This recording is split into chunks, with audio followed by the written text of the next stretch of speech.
एक बार फिर से स्वागत है आपके अपने YouTube चैनल में।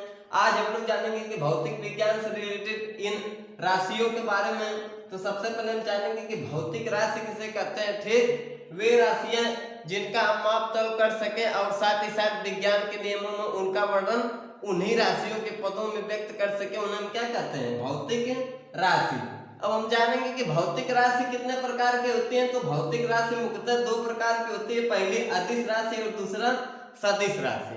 और हम जानेंगे कि ये अदिश और सदिश राशियां क्या है। ठीक, तो सबसे पहले अदिश राशि की बात करें तो अदिश राशियां स्केलर क्वांटिटीज। ठीक, तो अदिश राशि किसे कहते हैं, वे भौतिक राशियां जिनको व्यक्त करने के लिए केवल परिमाण की आवश्यकता होती है, उन्हें अदिश राशियां कहते हैं। ठीक, वे भौतिक राशियां जिनको व्यक्त करने के लिए केवल परिमाण मतलब संख्यात्मक मान की आवश्यकता होती है, उसे हम क्या कहते हैं, अदिश राशियां। ठीक, और उदाहरण की बात करें तो उदाहरण में देखिए, दूरी दिया है, समय दिया है, चार्ज दिया है, कार्य दिया है, ऊर्जा दिया है, शक्ति आदि आदि मतलब बहुत से।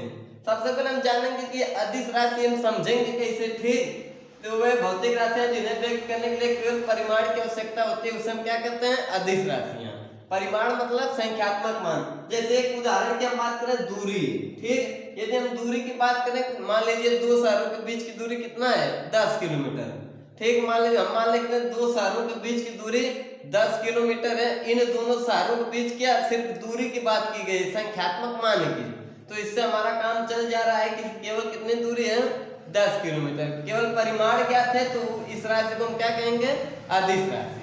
हम बात करेंगे कि सदिश राशियां क्या, तो वेक्टर क्वांटिटीज वे भौतिक राशियां जिनको व्यक्त करने के लिए परिमाण के साथ साथ दिशा की आवश्यकता होती है, उन्हें हम क्या कहते हैं, सदिश राशियां, वेक्टर क्वांटिटीज। ठीक, अब हम जानेंगे कि ये सदिश राशियां क्या है। अब जैसे देखिए उदाहरण में दिया है विस्थापन, वेग, त्वरण, बल, संवेग आदि।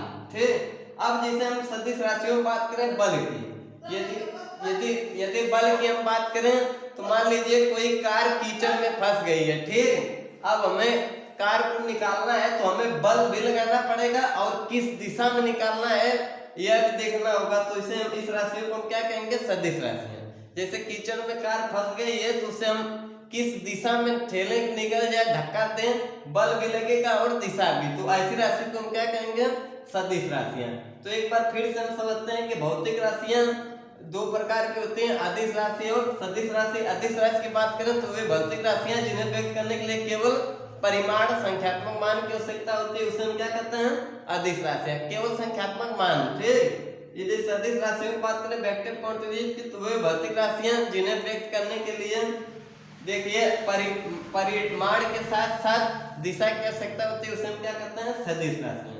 इस तरीके से हम सदिश और अदिश राशियों को याद आसानी से कर सकते हैं और बोर्ड एग्जाम में अच्छे मार्क्स ला सकते हैं। तो वीडियो आपको कैसा लगा कमेंट बॉक्स में जरूर बताएं।